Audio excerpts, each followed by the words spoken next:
Budget 2024 के ऐलानों से इन कंपनियों को होगा फायदा, शेयरों में दिख सकती है तेजी। हेलो दोस्तों, स्वागत है आपका मेरे YouTube चैनल पर इस नए वीडियो में। अगर आप मेरे चैनल पर नए हैं तो पहले जाकर प्लीज चैनल को सब्सक्राइब कर लीजिए। तो आइए चलते हैं हम आज की इस वीडियो पे। वित्त मंत्री निर्मला सीतारमण ने आज 23 जुलाई को मोदी सरकार के तीसरे कार्यकाल का पहला बजट पेश किया। इस दौरान कृषि, रोजगार, सोने और चांदी के इंपोर्ट ड्यूटी में कमी सहित कई अन्य घोषणाएं की गई। सरकार ने लॉन्ग टर्म कैपिटल गेन और शॉर्ट टर्म कैपिटल गेन पर लगने वाले टैक्स को बढ़ा दिया है। इसके चलते आज बाजार में गिरावट भी देखी गई। अब शेयर बाजार के निवेशक जानना चाहते हैं कि बजट की तमाम घोषणाओं से किन स्टॉक्स में तेजी देखने को मिल सकती है।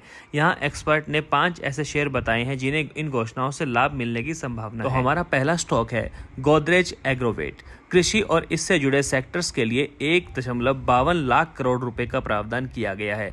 ये अंतरिम बजट में निर्धारित 1.27 लाख करोड़ रुपए से अधिक है।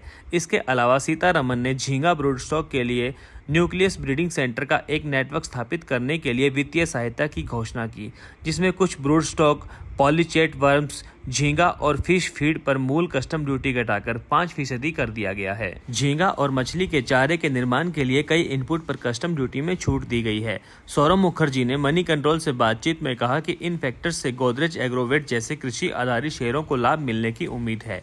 गोदरेज एग्रोवेट मवेशियों और झींगा के लिए पशु आहार के कारोबार में शामिल है। गोदरेज एग्रोवेट मवेशियों और झींगा के लिए पशु आहार का कारोबार करती है। ये कंपनी वनस्पति तेल, क्रॉप प्रोटेक्शन प्रोडक्ट्स, डेयरी और पोल्ट्री भी बेचती है। मार्सेलस ने अपने शेयर धारकों को लिखे नोट में कहा, हमें उम्मीद है कि गोदरेज एग्रोवेट की आय में आगे चलकर काफी सुधार होगा। इसे national mission on edible oil, oil palm और प्रधानमंत्री मत्स्य संपदा योजना जैसी अनुकूल सरकारी नीतियों से सपोर्ट मिलेगा, जिससे वनस्पति तेल और फिश फीड बिजनेस की आय पर असर पड़ने की संभावना है। हमारा दूसरा शेयर है टाइटन कंपनी।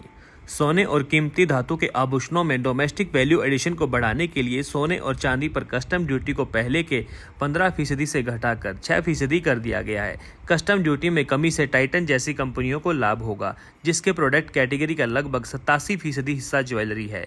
प्रभुदास लीलाधर के रिसर्च हेड अमनीश अग्रवाल ने कहा कि ज्वेलरी सेगमेंट में भले ही हाई कंपटीशन हो, लेकिन टाइटन कंपनी दूसरों की तुलना में बेहतर स्थिति में है। नंबर 3 पे आती है team lease service.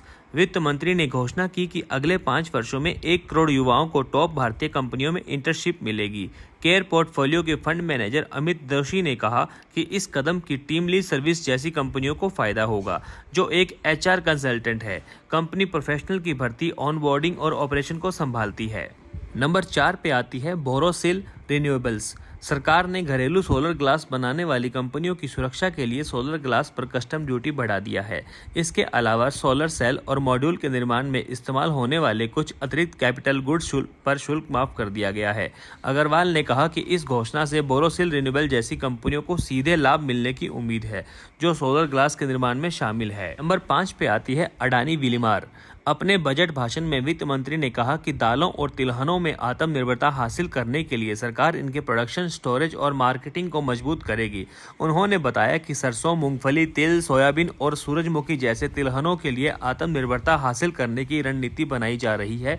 Green portfolio के दिवस शर्मा ने बताया कि अडानी विल्मर को इससे फायदा होगा, क्योंकि ये सोयाबीन तेल, पाम ऑयल, सूरजमुखी तेल, राइस ब्राउन, सरसों तेल, मूंगफली तेल और अन्य तेल बनाती है। तो दोस्तों, ये थे हमारे टॉप 5 शेयर जिनको बजट से फायदा हो सकता है। तो हमारी जानकारी आपको कैसी लगी हमें कमेंट करके बताएं, और अगर आपको वीडियो अच्छा लगा हो तो लाइक कीजिए, कमेंट कीजिए, शेयर कीजिए और हमारे चैनल को सब्सक्राइब कीजिए। और धन्यवाद।